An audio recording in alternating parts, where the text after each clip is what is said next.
لوگ اس دن کو دور سمجھتے ہیں جبکہ ہماری نظر میں وہ قریب ہے۔ جس دن آسمان ایسا ہو جائے گا جیسے پگھلا ہوا تانبا، اور پہاڑ ایسے جیسے رنگین اون، اور کوئی دوست کسی دوست کو نہ پوچھے گا حالانکہ ایک دوسرے کو سامنے دیکھ رہے ہوں گے۔ اس روز گناہگار چاہے گا کہ کسی طرح اس دن کے عذاب کے بدلے میں سب کچھ دے دے، یعنی اپنے بیٹے اور اپنی بیوی اور اپنے بھائی اور اپنا خاندان جس میں وہ رہتا تھا، اور جتنے آدمی زمین پر ہیں غرض سب کو دے ڈالے، پھر اپنے آپ کو عذاب سے چھڑا لے۔ لیکن ایسا ہرگز نہیں ہوگا۔ وہ بھڑکتی ہوئی آگ ہے، کھال ادھیڑ کر کلیجہ نکال لینے والی۔ وہ ان لوگوں کو اپنی طرف بلائے گی جنہوں نے دین حق سے اعراض کیا اور منہ پھیر لیا، اور مال جمع کیا پھر سینت سینت کر رکھا۔ کچھ شک نہیں کہ انسان کم حوصلہ پیدا ہوا ہے۔ جب اسے تکلیف پہنچتی ہے تو گھبرا اٹھتا ہے، اور جب ملتا ہے اس کو مال تو بخیل بن جاتا ہے۔ مگر نماز ادا کرنے والے جو نماز کا التزام رکھتے اور ہمیشہ پڑھتے ہیں، اور جن کے مال میں حصہ مقرر ہے، یعنی مانگنے والے کا اور نہ مانگنے والے کا، اور جو روز جزا کو سچ سمجھتے ہیں، اور جو اپنے پروردگار کے عذاب سے خوف رکھتے ہیں، بے شک ان کے پروردگار کا عذاب ہے ہی ایسا کہ اس سے بے خوف نہ ہوا جائے۔ اور جو اپنی شرمگاہوں کی حفاظت کرتے ہیں مگر اپنی بیویوں یا باندیوں سے کہ ان کے پاس جانے میں انہیں کچھ ملامت نہیں، اور جو لوگ ان کے سوا اور طریقے ڈھونڈیں تو وہ حد سے نکل جانے والے ہیں، اور جو اپنی امانتوں اور اپنے عہد و پیمان کا پاس کرتے ہیں، اور جو اپنی گواہیوں پر قائم رہتے ہیں، اور جو اپنی نماز کی پابندی کرتے ہیں، یہی لوگ جنتوں میں عزت و اکرام سے ہوں گے۔ تو اے نبی، ان کافروں کو کیا ہوا ہے کہ تمہاری طرف دوڑے چلے آتے ہیں، دائیں اور بائیں سے گروہ گروہ ہو کر جمع ہوتے جاتے ہیں؟ کیا ان میں سے ہر شخص یہ امید رکھتا ہے کہ نعمت کے باغ میں داخل کیا جائے گا؟ ہرگز نہیں۔ ہم نے ان کو اس چیز سے پیدا کیا ہے جسے یہ جانتے ہیں۔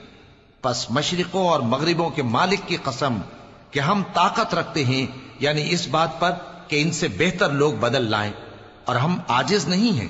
تو اے پیغمبر، ان کو باطل میں پڑے رہنے اور کھیل لینے دو، یہاں تک کہ جس دن کا ان سے وعدہ کیا جاتا ہے وہ ان کے سامنے آ موجود ہو۔ اس دن یہ قبروں سے نکل کر اس طرح دوڑیں گے جیسے کسی مقابلے کے نشان کی طرف دوڑے جا رہے ہوں۔ ان کی آنکھیں جھک رہی ہوں گی اور ذلت ان پر چھا رہی ہوگی۔ یہی وہ دن ہے جس کا ان سے وعدہ کیا جاتا تھا۔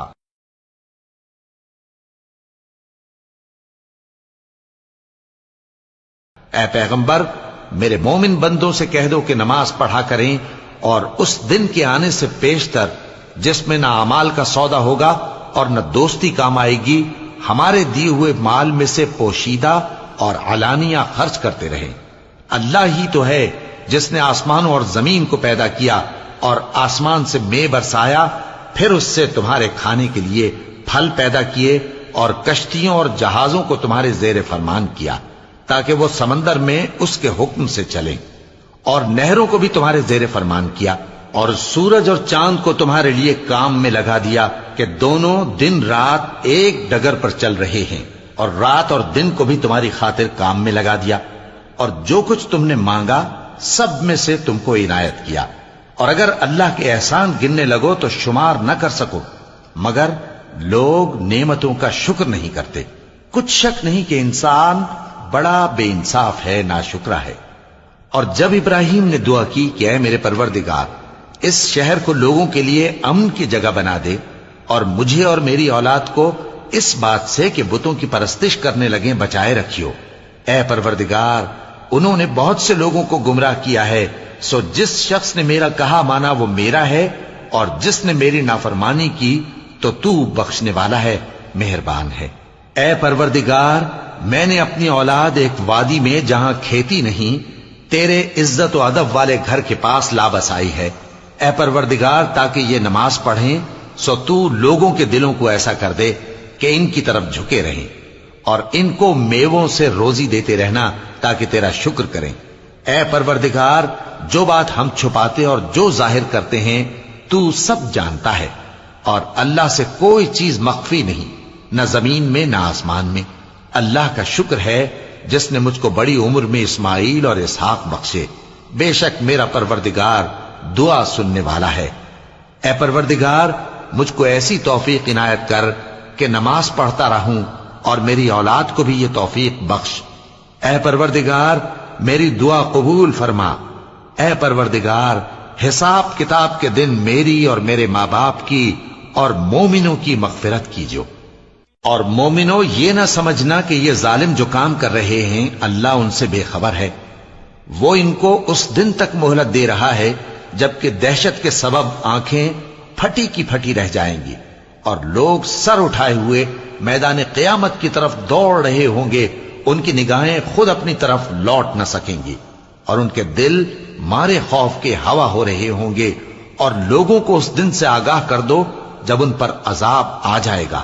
تب ظالم لوگ کہیں گے کہ اے ہمارے پروردگار ہمیں تھوڑی سی مہلت عطا کر تاکہ ہم تیری دعوت توحید قبول کریں اور تیرے پیغمبروں کے پیچھے چلیں.